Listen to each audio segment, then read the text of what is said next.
ഇന്ന് നമ്മൾ പറയാൻ ഉദ്ദേശിക്കുന്നത് ഫിഷിനെ കൊറിയർ അയക്കുന്ന ഒരു സമ്പ്രദായം നമ്മുടെ നാട്ടിൽ എല്ലാ സ്ഥലത്തും കാണാനുണ്ട്. ഇപ്പോൾ ആൾക്കാരെല്ലാവരും ഓർഡർ ചെയ്യുന്നു. ഇപ്പോൾ ഗ്രൂപ്പ് വഴിയും വാട്സപ്പ് ചാറ്റ് വഴിയൊക്കെ ആൾക്കാർ ബ്രീഡേഴ്സ് ഫിഷിനെ സെല്ല് ചെയ്യുന്നു.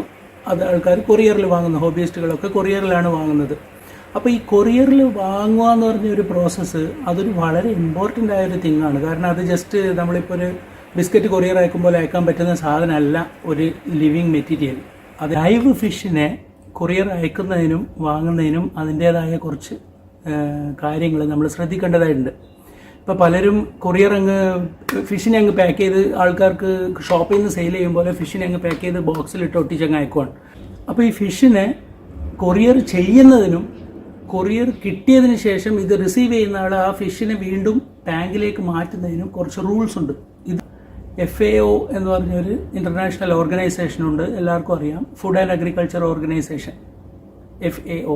അവരുടെ കുറച്ച് ഗൈഡ് ലൈൻസ് ഉണ്ട്. ലിവിങ് ആനിമൽസിനെ എങ്ങനെ ഹാൻഡിൽ ചെയ്യണം എന്നുള്ളതിനുള്ള കുറച്ച് ഗൈഡ് ലൈൻസ് ഉണ്ട്. ഇപ്പോൾ ഒരു മാർഗ്ഗനിർദ്ദേശങ്ങൾ ഫുഡ് ആൻഡ് അഗ്രികൾച്ചർ ഓർഗനൈസേഷൻ പുറത്തിറക്കിയിട്ടുള്ള കുറച്ച് മാർഗ്ഗനിർദ്ദേശങ്ങളുണ്ട്. എങ്ങനെയാണ് ലൈവ് ഫിഷിനെ, എല്ലാ ആനിമൽസിനെ കുറിച്ചുണ്ട്, അതിൽ ലൈവ് ഫിഷിനെ എങ്ങനെയാണ് കൈകാര്യം ചെയ്യുന്നത്, പ്രത്യേകിച്ച് വളർത്തുന്നതല്ല. അതിൻ്റെ ഷിപ്പിംഗ് 1986 പബ്ലിഷ് ചെയ്തിട്ടുണ്ട്. അവർ റിവ്യൂ പബ്ലിഷ് ചെയ്തിട്ടുണ്ട്.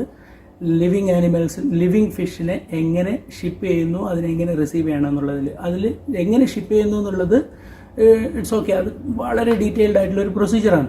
അതിൻ്റെ കുറച്ചെങ്കിലും ബേസിക്സ് എങ്കിലും നമ്മൾ അറിഞ്ഞിരിക്കണം ലൈവ് ഫിഷിനെ കൊറിയർ അയക്കുമ്പോൾ.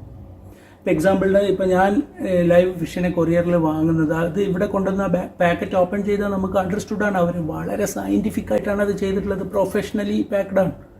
കാരണം പിന്നെ ഇതറിയാലോ, 1:3 പ്രൊപ്പോർഷൻ അറിയാലോ. കുറച്ച് 1 പോർഷൻ മാത്രമേ അതിനകത്ത് വെള്ളം ആവശ്യമുള്ളൂ. അതിന് വെള്ളത്തിനകത്ത് ഒരുപാട് ട്രീറ്റ്മെൻറ്റ്സ് ഒക്കെ ഉണ്ട്. അത് ഞാനിപ്പോൾ പറയുന്നില്ല, അത് വേണമെങ്കിൽ നമുക്ക് വേറൊരു സമയത്ത് പറയാം. കാരണം ഇപ്പോൾ നമ്മുടെ ടോപ്പിക്ക് ഫിഷിനെ കൊറിയർ ചെയ്യുന്നതല്ല, കൊറിയറിൽ കിട്ടിയ ഫിഷിനെ എങ്ങനെ നമ്മൾ ടാങ്കിലേക്ക് മാറ്റുന്നു എന്നുള്ളതാണ്. അപ്പോൾ കൊറിയറിൽ കിട്ടിയ ഫിഷിനെ നമ്മൾ ടാങ്കിലേക്ക് മാറ്റുന്നതിന് നേരെ സാധാരണ പിന്നെ ഫിഷിനെ ടാങ്കിലേക്ക് മാറ്റുന്നത് ഇപ്പോൾ നമ്മൾ പറഞ്ഞിട്ടുണ്ട് മുമ്പ്, അങ്ങനെയല്ല.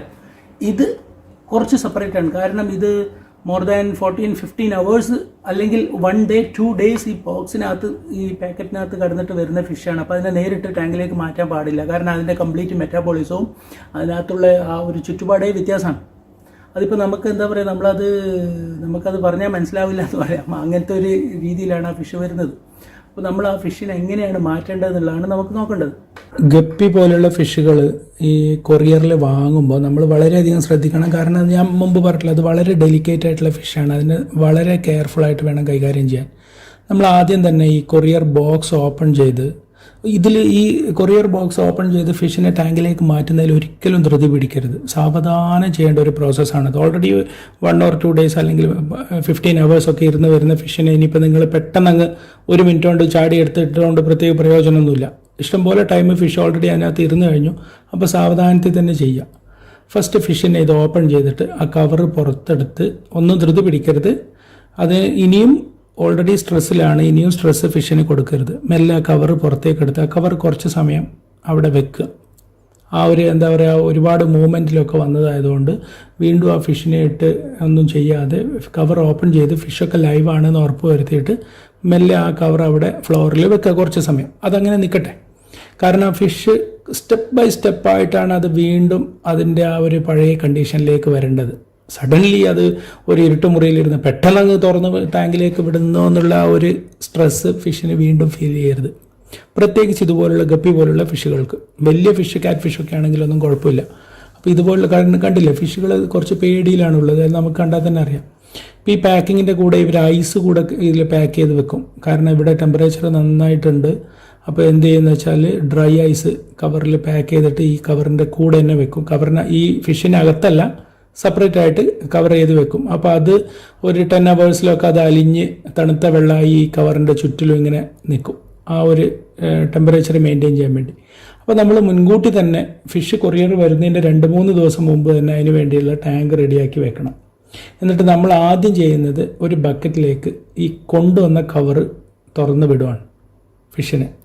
നമ്മൾ ഫിഷിൻ്റെ കവർ ടാങ്കിൽ വെക്കുന്നതായിട്ട് വേറെ വീഡിയോസൊക്കെ കണ്ടു. അങ്ങനെയല്ല ചെയ്യേണ്ടത്. ഞാൻ ഇങ്ങനെയാണ് ചെയ്യുന്നത്. നമ്മൾ ആദ്യം തന്നെ ഒരു ഓപ്പൺ കണ്ടെയ്നറിലേക്ക് ബക്കറ്റിലേക്ക് ഈ ഫിഷിനെ ആ കൊണ്ടുവന്ന കവർ അങ്ങ് തുറന്ന് വിടുന്നു. അതേ വെള്ളത്തിലാണ് നിൽക്കുന്നത്. അതിനുശേഷം നമ്മളിപ്പോൾ ഈ നമ്മൾ തയ്യാറാക്കിയിട്ടുള്ള ടാങ്ക് ഉണ്ടല്ലോ, ഈ തയ്യാറാക്കിയിട്ടുള്ള ടാങ്കിലേക്ക് നേരിട്ട് ഫിഷിനെ ഇടാതെ ഇതിൽ തുറന്ന് ഒരു 5 മിനിറ്റ്സോളം നമ്മൾ അങ്ങനെ വെക്കുക. ഒരു 5 മിനിറ്റ്സ് ഇതേപോലെ വെക്കുക. അതിനുശേഷം നമ്മൾ എന്ത് ചെയ്യണം, നമ്മൾ തയ്യാറാക്കിയിട്ടുള്ള ടാങ്കിൽ നിന്ന് കുറച്ച് വെള്ളം ഇതിലേക്ക് ആഡ് ചെയ്യുക. ഫിഷിനെ അങ്ങോട്ടല്ല ആഡ് ചെയ്യുന്നത്, ആ വെള്ളം കുറച്ച് മാത്രം ഇങ്ങോട്ട് ആഡ് ചെയ്യുന്നു. വീണ്ടും നമ്മൾ കുറച്ച് സമയം വെയിറ്റ് ചെയ്യുക. അപ്പോൾ ഇത് ഞാൻ പറഞ്ഞില്ല, ധൃതി പിടിച്ച് ചെയ്യേണ്ട കാര്യമില്ല. കുറച്ച് സമയം എടുത്തിട്ട് കുറച്ചായിട്ട് വെള്ളം, ടാങ്കിലെ വെള്ളം ഈ ബക്കറ്റിലുള്ള ഫിഷിൻ്റെ വെള്ളത്തിലേക്ക് ഇൻട്രൊഡ്യൂസ് ചെയ്യുകയാണ്. അങ്ങനെ ഒരു 5-6 തവണ നമ്മൾ എന്താ പറയുക, ഒരു 2 കപ്പ് വെള്ളം ഇതിലേക്ക് 5-6 തവണയായിട്ട് കുറച്ചായിട്ട് ആഡ് ചെയ്ത് ഫിഷിനെ ആ ഒരു വെള്ളത്തിലേക്ക് നമ്മൾ അക്ലമറ്റൈസ് ചെയ്യുവാണ്. അതിനുശേഷം മാത്രമേ ഇപ്പോൾ ഈ ഒരു കണ്ടീഷനിൽ എന്താവും, ഫിഷ് വന്ന വെള്ളവും നമ്മുടെ ടാങ്കിലുള്ള വെള്ളവും ഏകദേശം ഒരുപോലെയായി. ഇനിയും നമ്മൾ കുറച്ചുകൂടെ സ്പെസിഫിക് ആണെന്നുണ്ടെങ്കിൽ നമുക്ക് വേണമെങ്കിൽ pH ടെമ്പറേച്ചർ ഓൾറെഡി ചെക്ക് ചെയ്തു, pH വേണമെങ്കിൽ ഒന്നുകൂടെ ചെക്ക് ചെയ്യാം, 2 pHും സെയിം ആണോ. അതിനുശേഷം നമ്മൾ ധൈര്യമായിട്ട് ഇതെടുത്ത് ഫിഷിനെ എടുത്ത് അതിലേക്ക് മാറ്റാം. ഇതിലുള്ള വേറൊരു ഗുണം എന്ന് വെച്ചാൽ ഫിഷ് വന്നിട്ടുള്ള ആ വെള്ളം നമ്മൾ ഒരിക്കലും ടാങ്കിലേക്ക് വിടുന്നില്ല. ടാങ്കിലെ വെള്ളം മാത്രമാണ്, ഈ വെള്ളം നമുക്ക് എടുത്ത് കളയാം. ടാങ്കിലെ വെള്ളത്തിലാണ് ഇപ്പോൾ അക്ലമറ്റൈസ് ചെയ്ത് ഫിഷിനെ ടാങ്കിലേക്ക് മാറ്റിയത്. ഇപ്പോൾ നമ്മൾ ടാങ്കിൽ നോക്കുകയാണെന്നുണ്ടെങ്കിൽ ഫിഷ് എല്ലാം നല്ല ആക്റ്റീവായിരിക്കും. അവർ എത്രയും മണിക്കൂറുകൾ യാത്ര ചെയ്താണ് വന്നിട്ടുള്ളത്. അവരിപ്പോൾ ഒരു പുതിയ ക്ലൈമറ്റിലേക്ക് എത്തിയിരിക്കുകയാണ്. ഫിഷൊക്കെ ഇപ്പോൾ ഉടനെ തിന്നാനോ കൊടുക്കരുത്, ലൈറ്റ് ഇടരുത്, അങ്ങനെ കുറച്ച് കാര്യങ്ങൾ കോമൺ സെൻസ് നമ്മൾ ചിന്തിക്കുക. ഇപ്പോൾ ലൈറ്റൊന്നും ഇടേണ്ട കാര്യമില്ല, നല്ല വെളിച്ചമുണ്ട്. പിന്നെ എന്താണ്, നമ്മൾ ഫുഡൊന്നും ഇപ്പോൾ കൊടുക്കരുത്. അവർ കുറച്ച് അതൊന്ന് ഒരു പരിചയമാവട്ടെ നമ്മുടെ ടാങ്കുമായിട്ട്. അതിനുശേഷം നമുക്ക് ഫുഡൊക്കെ കൊടുത്താൽ മതി.